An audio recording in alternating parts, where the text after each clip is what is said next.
A ver, estamos viendo algunas novedades. Mira, por ejemplo, nos vamos a acercar acá en este momento para que ustedes vean nomás en este cierre. Hay datos que ya se van ingresando, por ejemplo, acá en Pichincha. Tenemos Jorge Escala. Sí, tenemos datos que ya van ingresando en este momento, todavía muy poco. Acá en Pichincha se habla del 45, estos ya son datos oficiales ingresados en el sistema. A ver, si por favor te puedes acercar para acá, para que ustedes puedan ver. Mira, Daniel Noboa estaría en Pichincha con hasta el momento, con las actas descruzadas, con un 45.95%.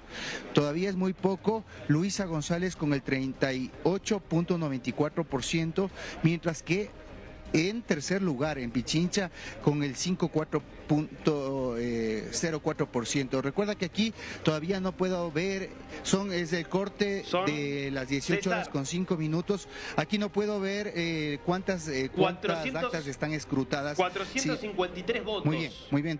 453 votos. Muy bien, es muy poco, ¿verdad? Claro, estamos hablando de... Pero lo importante es, me parece, César, que hay datos. Ya empiezan a llegar los datos.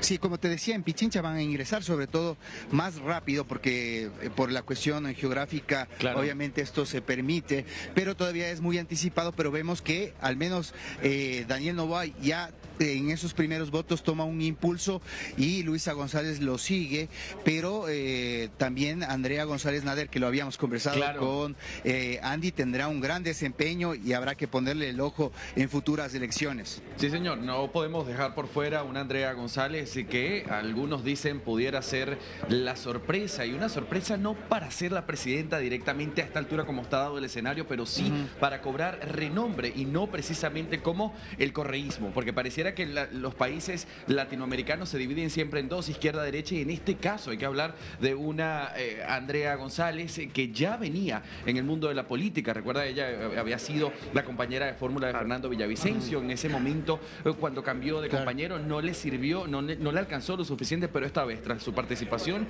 en el debate, pues sin duda alguna cobró importancia. Una Andrea González que además tiene una propuesta distinta a la que hace un Daniel Noboa y a la que tiene una Luisa González. El escenario está dado, lo veamos allí en pantalla. Los primeros votos es muy temprano realmente, es prematuro, pero así se va dando los números. Un primer lugar para el presidente Daniel Noboa, segundo para Luisa González en representación del correísmo y Andrea González en el tercer puesto, y veremos a lo que suceda el resto de la jornada. Daniel. Bueno, sí, ya con información, y quédate con nosotros aquí en DNews, porque vas a estar teniendo todos los datos, todo el análisis, todos los testimonios. Nosotros aquí y por supuesto allí desde el lugar César García, perdóname.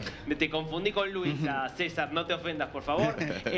Tantas González que hay en estas elecciones. De eso, ya vamos a estar hablando de Luisa González, porque me parece importante también entender qué es lo que está proponiendo ella. Nos había quedado un eje pendiente, que me parece importante, porque es el eje, yo te diría, que terminó marcando el final del 2023, que son las propuestas en materia energética. Y la gran pregunta que está abierta, ¿se resolvió la crisis energética o estamos ante una tregua para, en definitiva, una vulnerabilidad que tiene el sistema ecuatoriano que podría ser volver a caer al país en una crisis similar a que tuvo al final del año pasado? Porque una de las cuestiones que está proponiendo Noboa es esta idea de impulsar las energías limpias, de una modernización del sector energético. La sensación, César, es que hay mucho por hacer si Ecuador no quiere volver a sufrir lo que sufrió el año pasado. Claro, ahí hay dos lecturas que me parecen interesantes. La una política, lo que representó en desgaste para el presidente de la República, una de las peores crisis, si no la peor, en los últimos 60 años para el Ecuador, que tuvimos racionamientos hasta de 14 horas, y fue impresionante que eso no lo termine hundiendo el presidente de la República. Muchos analistas decían que si es que esos cortes energéticos llegaban a darse en esta recta final de los comicios, teníamos un escenario muy distinto, porque el malestar de la gente era pues obviamente justificado, y eso lo estaba desgastando el presidente de la República. Ahora, desde el aspecto técnico, Darío y Andy, tenemos un déficit en el Ecuador de 1.500 megavatios, y eso es lo que había que suplir. ¿Cómo hacerlo? Pues el tiempo es muy corto para poder suplir ese déficit que ha venido venido acumulando el Ecuador. ¿Cómo lo podía hacer de manera emergente el gobierno con contrataciones, valga la redundancia, emergentes, contrataciones de motores duales, también la compra de energía que es muy costosa a Colombia, que ha tenido un promedio de 450 megavatios con un costo promedio de 0,38 centavos el kilovatio hora, pero el mandatario lo que ha hecho es tratar primero ahora de darle mantenimiento a las centrales termoeléctricas que él mismo reconoció que no fueron dadas el mantenimiento durante el gobierno de Guillermo Lasso, y que eso fue una de los duros tropiezos que nos costó, y mucho, porque fueron 2 puntos en el Producto Interno Bruto lo que impactó en la economía ecuatoriana esos racionamientos. Ahora tenemos aún varias de las ofertas de los contratos que estaban pendientes que aún no se han concretado. De hecho, por ejemplo, los alcanzados con Progen aún no están instalados. Lo que nos terminó salvando de esa crisis fue que comenzó a llover, la naturaleza comenzó a ayudarnos y de alguna manera los embalses volvieron a recuperarse, y por ello llegamos a diciembre en ese sentido. Pero sí, en abril esta situación se vuelve a repetir, lo han dicho los miembros del Consejo de Expertos en materia energética.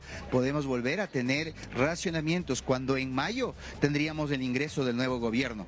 Claro, bien, César, nosotros hemos dado este espacio para conocer la propuesta y quién es Daniel Noboa, el actual mandatario, y la promesa de una continuidad para cumplir con lo que dijo en un inicio.